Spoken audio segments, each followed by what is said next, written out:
وسط انشغال الساحة الفلسطينية بانتخابات المجالس والبلديات المحلية، وقفت القدس خارج السرب محرومة من حقها في المشاركة أو تشكيل بلدية باسمها. فبعد أن كانت العاصمة أولى بلديات فلسطين عام 1863 وواظبت على إجراء انتخاباتها رغم فترة الانتداب البريطاني والنكبة، ضعفت فيما بعد لتجري آخر انتخاباتها عام 57 وتمسي أمانة للقدس مقرها المملكة الهاشمية، حتى عادت وتوقفت مهامها نهائيا باحتلال القدس واستبدالها بالبلدية الإسرائيلية.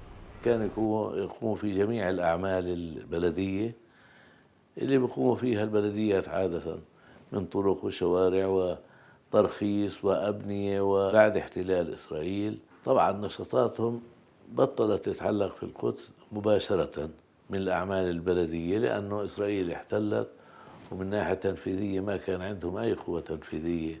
استمر نشاطهم في الأمور السيادية الأخرى، يحضروا اجتماعات اتحادات بلديات الدول العربية.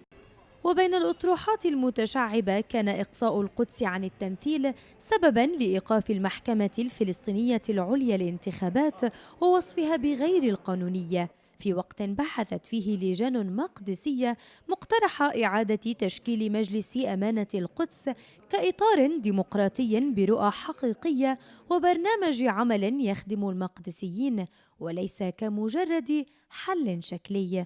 لازم يكون في وضوح حول هذه الأمانة، ما هي مهماتها وما هي علاقتها مع المواطن الفلسطيني وما هي علاقتها مع السلطة الفلسطينية، يعني بأن الاتجاه العام. وبالتالي يجب أن يكون هناك عمل حقيقي يتناول موضوع القدس، يحدد رؤية سياسية في هذا الموضوع ويحدد استراتيجية عمل وتخطيط بما يسمح لاحقا بنوع من الاشتباك مع الإسرائيليين. وبينما يصف المعترضون مقترح أمانة القدس بالوهمية، لا سيما مع فرض إسرائيل سيادتها المطلقة على القدس، يستند المؤيدون لضرورة التمسك بها كجسم شرعي وإن كانت بوجود معنوي، موضحين أن إنشاءها بميزانية واستراتيجيات واضحة تجعلها محصنة وتقارع مخططات التهويد وسياسات التهجير وطرد المقدسيين. وسط زحمة انتخابات قطع فيها الاحتلال أصابع المقدسيين عن المشاركة وطرح بلديته الممثل الجائر عن 26 مجلسا مفترضا في القدس، يبقى حلم المقدسيين معلقا فقط بأمانة رمزية لربما تنصف وجودهم أو تدعم صمودهم. لبرنامج القدس ياسمين أسعد، قناة الغد، القدس المحتلة.